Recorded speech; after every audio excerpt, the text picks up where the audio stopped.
देखो ये क्वेश्चन है एम 720 का,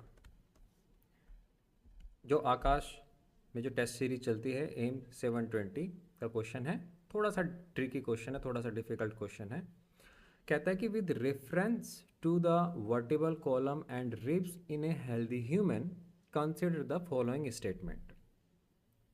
तो इसने नीचे कुछ स्टेटमेंट दे दिए हैं एंड अलग अलग ऑप्शन जनरेट करके दे दिए हैं कि इनमें से कौन सा करेक्ट है कौन सा इनकरेक्ट है। जैसे कि पहले में कह रहा है कि vertebral column in adult human consist of 26 bone due to the fusion of certain vertebrae during development. अब ये सारे के सारे ऑप्शन एक्सप्लेन करने से पहले मैं आपको एक डायग्राम दिखाना चाहता हूँ, क्योंकि उस डायग्राम से ये सारे के सारे ऑप्शन खुद ही क्लियर हो जाएंगे। तो हम एक इस पे चलते हैं। अब ये आपको दिखाई दे रहा होगा, ये जो हिस्सा है ये वर्टिबल कॉलम है एंड इस वर्टिबल कॉलम में ढेर सारे वर्टिब्रे प्रेजेंट हैं। अब इसी वर्टिबल कॉलम में अगर हम देखें तो यहाँ पे आपको ये भी दिखाई दे रहा है कि अलग अलग कर्वेचर हैं, जैसे कि सर्वाइकल कर्व हो गया, ये थोरैसिक कर्व हो गया, ये यहाँ पे लंबर कर्व हो गया, देन सैक्रल कर्व हो गया। इस तरीके से यहाँ पे कर्व्स प्रेजेंट है। ठीक है, ये वाला हिस्सा सर्वाइकल वाला है, ये वाला हिस्सा थोरैसिक है, ये लंबर रीजन है, ये सैक्रल रीजन है, उसके नीचे कोकैक्स वाला हिस्सा आ जाता है। तो ये तो हो गई डोर्सल साइड एंड ये हो गई वेंट्रल साइड। तो ये वेंट्रल साइड यहाँ पे आपको दिखाई दे रही है इधर की साइड में, एंड इसके साथ में सारे के सारे जो रिब्स हैं वो अटैच्ड हैं। सारे के सारे से मतलब कि कुछ डायरेक्टली अटैच्ड हैं, कुछ इनडायरेक्टली अटैच्ड हैं, कुछ अटैच होते ही नहीं हैं। ठीक है, अब कैसे अटैच्ड हैं कैसे अटैच नहीं है ये भी हम डिस्कस करेंगे। अब ये देख लो कि जो पहले 7 रिब्स जो होते हैं, फर्स्ट 7 रिब्स, वो वर्टिबल कॉलम के साथ में अटैच्ड है, यस, यानी कि डोर्सल साइड से अटैच्ड है। एंड वेंट्रल साइड मीन्स जो स्टर्नम है, स्टर्नम वाली जो साइड है, वेंट्रल साइड से भी अटैच्ड है। दो इनको अटैचमेंट में भी एक कार्टिलेज इन्वॉल्व होता है जिसको हम कोस्टल कार्टिलेज कह देते हैं, वो इनको अटैच कराने में रोल प्ले करता है। अब उसके नीचे देखिएगा आप, उसके नीचे आपको जो जो पहले 7 पेयर हैं उनको छोड़ दीजिएगा, जो इसमें आगे के जो 8, 9th एंड 10th वाला जो पेयर है अगर हम उसमें देखें तो 8, 9th एंड 10th पेयर भी अटैच होते हैं, बट वो उस कार्टिलेज से ही अटैच हैं जो कि 7th वाले रिब्स को अटैच कराता है, मतलब वो डायरेक्टली अटैच नहीं है। ठीक, एंड आपको पीछे दो और रिब्स दिखाई दे रहे हैं। ये जो पीछे दो रिब्स आपको दिखाई दे रहे हैं, ये वाला एंड ये वाला, ये फ्लोटिंग रिब्स हैं। ये सिर्फ और सिर्फ वर्टिबल कॉलम के साथ में ही अटैच्ड है, आगे की साइड में ये स्टर्नम के साथ में अटैच्ड होते ही नहीं है, इसलिए हम इनको फ्लोटिंग रिब्स कह देते हैं। ठीक, तो यहाँ पर इस डायग्राम में आपको थोड़ा और ज़्यादा क्लियर हो जाएगा। ये हमने कहा ये जो पहले वाले हैं दीज आर ट्रू रिब्स। ठीक, इनको हम वर्टिब्रो स्टर्नल रिब्स भी कह देते हैं।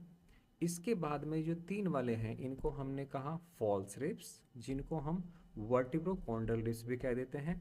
एंड ये वाला जो रिब्स है, ये वाला जो रिब्स है जिस पे मैंने अभी एरो बनाया है, ये वाला जो रिब्स है, ये वाला जो रिब्स है, ये फ्लोटिंग रिब्स हैं। ये वर्टिबल कॉलम से तो अटैच होते हैं, आगे किसी चीज़ के साथ में अटैच नहीं होते, किडनी को प्रोटेक्शन प्रोवाइड करने के लिए बने हुए हैं। ये क्वेश्चन भी बहुत बार आता है एंड इस पे जो रिब्स वाले जो हैं ये इसमें मल्टीपल टाइम क्वेश्चन आए हुए हैं ही कि कौन से वर्टिब्रो कॉन्डल है कौन से वर्टिब्रो स्टर्नल। अच्छा, ये जो आपको जो नीले नीले कलर में जो दिखाई दे रहा है, ये नीले नीले कलर में जो है ये कार्टिलेज है, यही है कोस्टल कार्टिलेज, है ना। ये कोस्टल कार्टिलेज कहा जाता है। ये हाइलैंड टाइप का कार्टिलेज होता है, मतलब इसकी अगर हम टाइप की बात करेंगे तो हाइलैंड कार्टिलेज है। हाइलैंड कार्टिलेज से मतलब वो कार्टिलेज जो ग्लास के जैसे होते हैं, जिनमें फाइबर ना के बराबर होते हैं, ट्रांसल्यूसेंट होते हैं, ग्लास के जैसे होते हैं। ठीक, एंड नीचे अब आप देखेंगे तो नीचे ये वाला जिसमें मैं अभी अभी इसको ये बना रहा हूँ, ये देखेगा, ये एक तरीके से कार्टिलेज के एक्सटेंशन के साथ में ही जुड़े हुए हैं, इसलिए हम इनको कह देते हैं फॉल्स रिब्स। अब हम उन जो ऑप्शंस हमें गिवन है वहां पर, अब उनमें चलते हैं, अब आपको वो समझ में आ जाएगा।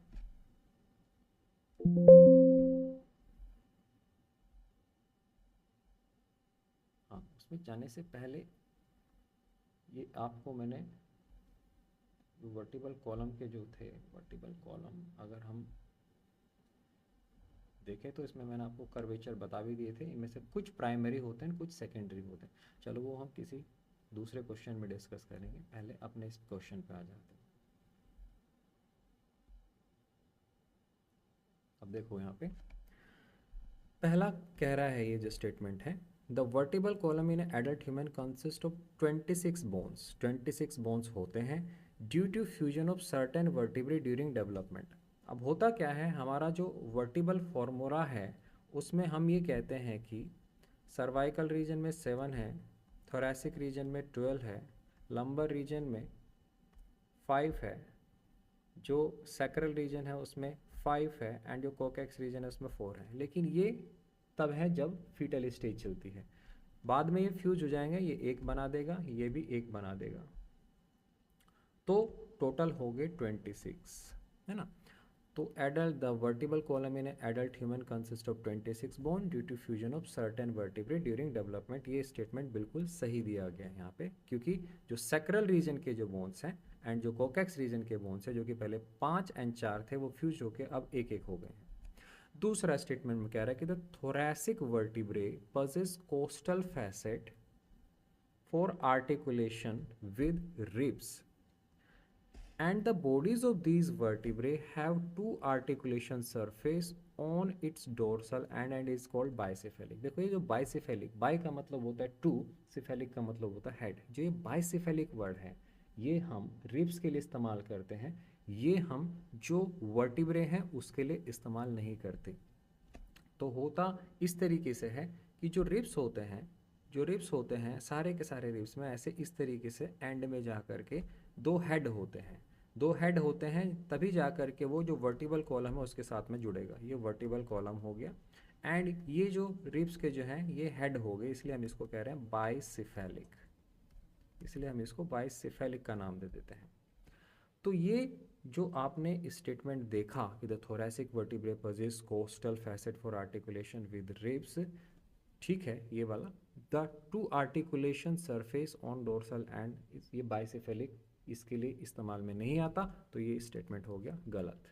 Okay, the first 7 pair of ribs are ventrally attach to sternum. जो पहले 7 पेयर हैं रिब्स के, द फर्स्ट 7 पेयर वो वेंट्रली अटैच्ड है स्टर्नम के साथ through hyaline cartilage, where the 8, 9, 10th ribs do not articulate with sternum. देखो ये जो सी वाला स्टेटमेंट है वो करेक्ट है, वो डायरेक्टली आर्टिकुलेट नहीं करते, वो इनडायरेक्टली आर्टिकुलेट करते हैं, जैसा कि मैंने आपको दिखाया था उस वाले डायग्राम के अंदर कि यहाँ पर ये जो है ये वाले ये इनडायरेक्टली जुड़े हुए हैं इस कार्टिलेज के एक्सटेंशन के साथ में। ओके,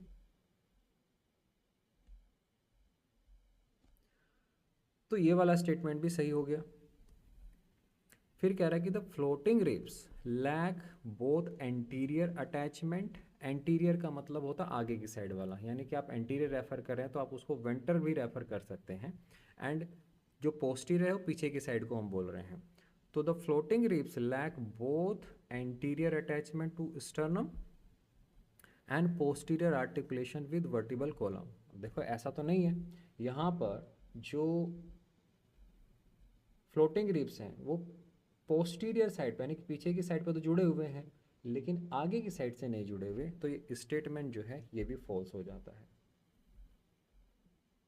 तो ये भी स्टेटमेंट जो है ये फॉल्स हो जाता है। फिर कह रहा है कि the cervical and the lumbar curvature of the vertebral column are straight. हमने देखा था अभी अभी थोड़ी देर पहले ही कि जो कर्वेचर है, जो कर्वेचर है वो स्ट्रेट है ही नहीं, जो सर्वाइकल है या लंबर है, देखो यहाँ पे ये थोरैसिक कर्वेचर हो गया, ये वाला जो हो गया, सॉरी ये सर्वाइकल कर्वेचर हो गया, ये वाला जो हो गया ये हो गया थोरैसिक, है ना। तो ये वाला जो हो गया this is lumbar and this is sacral, तो फ्लैट तो कोई नहीं है इनमें से। हाँ, हम ये कह सकते हैं कि जो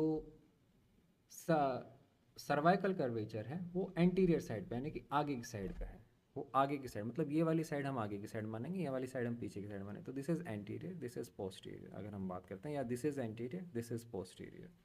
इसको डोर्सल भी कहते हैं, इसको हम वेंट्रल भी कहते हैं। तो जो सर्वाइकल कर्वेचर है वो एंटीरियर साइड पे होती है या फिर वेंट्रली प्रोजेक्टेड होती है। ऐसे देखो यहाँ से इस तरीके से गई हुई है ऐसे, है ना। जिधर कॉन्वेक्सिटी होती है किसी भी चीज़ की उधर हम उसको कर्वेचर मानते हैं। अब जो थोरैसिक कर्वेचर है, थोरैसिक कर्वेचर ऐसे है यानी कि पोस्टीरियर साइड पे है या फिर ये डोर्सल साइड पे है। अब इसके बाद में ये जो लंबर कर्वेचर है, लंबर कर्वेचर फिर से आगे की साइड को है ऐसे, ये आगे की साइड में है, मीन्स हम इसको कहेंगे दिस इज टूवर्ड्स एंटीरियर या फिर वेंट्रल। एंड फिर उसके बाद में जो सैक्रल कर्व है, सैक्रल वाला जो है ये पीछे की साइड में प्रोजेक्टेड है, पीछे की साइड में प्रोजेक्टेड है तो ये डोर्सल हो गया या फिर ये जो है हम इसको पोस्टीरियर कहेंगे। तो अब इस क्वेश्चन पे आ जाते हैं कि the cervical curvature and the lumbar curvature are straight. तो स्ट्रेट तो नहीं है वो, तो यहाँ पे only A and C is correct.